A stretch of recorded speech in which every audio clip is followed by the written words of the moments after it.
Sunday afternoon, you're sitting in front of your laptop, downloading the last 12 months of credit card statements, just out of curiosity, no particular reason.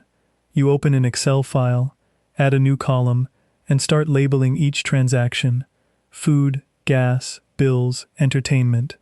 It takes longer than you expected because there are so many small lines: $30 here, $12 there, $9.99 on another line you have to squint to identify. When you finish, you total everything by label: the number under convenience, the label you invented for delivery apps, food ordering, random subscription fees, appears $6,740 for the year. You stare at it, then glance back at your savings account balance and realize the two numbers are almost equal. Over the past year, you'd quietly moved an amount equivalent to an entire emergency fund, just moved it to other companies instead of to yourself.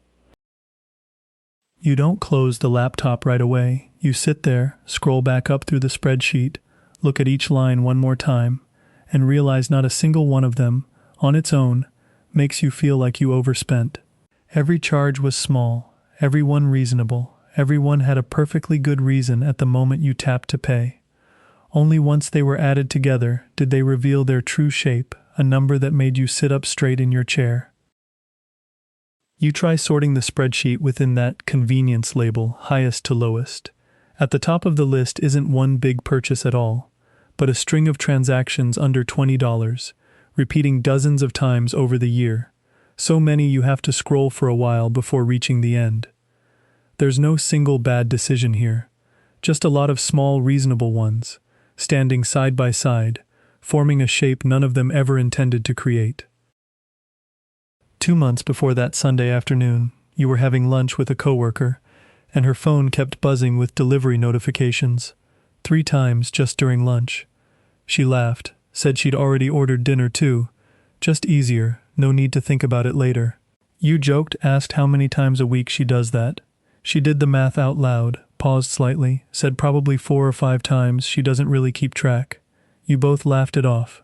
But that number, 4 or 5 times a week, stayed with you longer than the lunch itself. A month later, you were in a close friend's car, brand new, the interior still smelling fresh.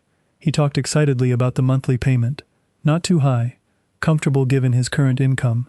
You asked how much the old car was worth now, after a few years. He paused, said he wasn't sure, probably dropped quite a bit, but hadn't really thought about it, only cared whether the monthly payment fit his budget. You nodded, didn't say anything more, but a statistic you'd read somewhere flickered through your head, that a new car typically loses about 1/5 of its value the moment it drives off the lot, an invisible loss no payment receipt ever shows clearly. A few weeks later, you were ordering running shoes on an online store, and at checkout, an option appeared, splitting the payment into 4 installments, no interest if paid on time. You looked at the total, then at the number divided by 4, and noticed your brain reacted to the two numbers very differently, even though they were the exact same amount. You chose to pay in full like always, but couldn't help wondering how many times before you'd chosen the split option instead, for things you can no longer even picture. One evening at a family gathering, the conversation drifted to streaming services. Who's using what? Whose price just went up?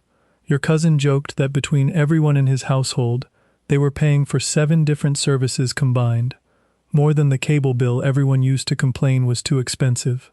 Everyone laughed, and someone admitted they'd forgotten they were still paying for a service they hadn't opened in 6 months. No one at that table felt like they were wasting money. Each person was just paying a small amount for something that sounded perfectly reasonable at the exact moment they signed up. A week after that family gathering, you stopped at your usual coffee shop on the way to work, like every morning. The barista already recognized you, had your usual drink ready before you even ordered. It's a pleasant feeling, almost like belonging, and you'd never once thought of it as an expense. But that morning, tapping your card, you happened to glance at the banking app suggestion to review recurring transactions from the last 30 days, and the number next to that coffee shop's name made you look twice, not because it was huge, but because you'd never realized how much it added up to over a full month. That weekend, You were cleaning out your closet and found two branded hoodies, still with tags on, bought during some sale you can no longer remember the reason for. You picked them up, looked at the price still stapled to the label, noticeably higher than the plain hoodies you actually wear more often. You don't regret buying them, you just can't recall how necessary they felt in that moment, compared to the feeling of seeing them sit untouched in the closet for months. One evening that same week, you passed a convenience store on the way home, stopped in for a bottle of water and a bag of chips, under $10 total, not worth remembering. But walking out, you suddenly realized this was the third time that week you'd stopped at the same store, for similar reasons each time, always under $10, always too small to think twice about, and precisely because it was too small to think twice about, you'd never once added those 3 visits together. There's something strange about all of these moments. None of them ever felt wrong. Lunch with a coworker was just small talk. Your friend's car was just a reasonable joy. The shoes were just a needed item. The family gathering was just a joke. They never stood next to each other long enough for you to see their true shape. Until that Sunday afternoon, when you sat down and added them all onto one spreadsheet. A few weeks after that Sunday, you had a conversation with a financial advisor, just to ask about preparing a down payment for a house in the coming years. She asked about your income, your current savings, then whether you tracked monthly spending. You told her about the spreadsheet you'd made, about the $6,740. She nodded, not surprised at all, said that number was extremely common, that most of her clients had a similar amount scattered across small categories they'd never once added up. She added, just as bluntly, that the number wasn't the whole problem. Rent, insurance, basic cost of living had all risen faster than wages for years, and no personal budget spreadsheet could fix that on its own. But she also said that $6,740 was the one part of your entire financial picture that you had the power to decide on, right now, this coming month, without waiting for any policy to change, without waiting for a raise from your company. You asked, a bit hesitantly, whether cutting those small amounts would really make any meaningful difference, compared to big expenses like rent or car insurance. She answered, not to comfort you but as a professional observation, the big expenses are usually already fixed, hard to renegotiate in the short term, while the small scattered ones, precisely because they're so invisible, are the one place where a single decision tonight can change next month's number immediately, without waiting for any contract to expire. You sat quietly for a moment, looking out the advisor's office window at the parking lot below. What's lost here isn't just $6,740 in a year. It's the feeling of control, the feeling of knowing exactly where your money is going, instead of discovering it after the fact, disguised as dozens of small decisions, none of which, standing alone, ever seemed worth worrying about. It has to be said, sitting in that office, that not all of this spending was meaningless. Some meals out were worth it for the time with family. Some rideshare trips were genuinely necessary for someone without other transportation. Some subscriptions brought real joy every day. The problem was never that these things existed. The problem was that most of us have never once added them together, to ask whether the total still reflects what we actually care about. That night, back home, you opened the spreadsheet again, not to delete every expense, just to circle 3 lines, 3 subscriptions you were certain you no longer used, adding up to less than $30 a month.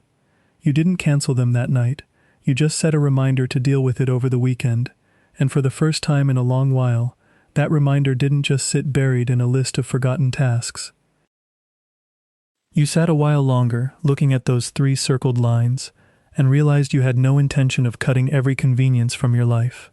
Morning coffee, an occasional delivery order when you're truly exhausted, a favorite streaming service, all of it stayed on the list, only now it was there because you chose to keep it, not because you'd forgotten it was even there.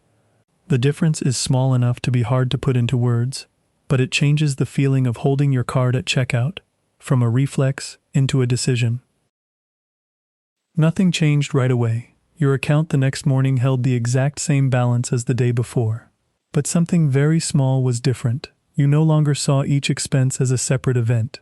You started seeing them as one continuous stream, and for the first time, You were the one watching that stream, instead of just standing by while it flowed past. This story isn't really about any 12 specific expenses. It's about the gap between each small decision seeming reasonable on its own, and the total of all those decisions still being reasonable or not, a gap no one ever points out to you, because there's no benefit to anyone in pointing it out, except to yourself. The coworker with the constant delivery notifications isn't worse with money than you. The close friend with the new car isn't less informed than you. Both of them simply never once sat down and added their own numbers together, the way you finally did that Sunday afternoon. So if every single expense from your past year, taken on its own, was completely reasonable, then when you add them all together and land on a number that makes you sit up straight, is the problem in each individual expense, or in the fact that no one, not even you, ever sat down to add them up?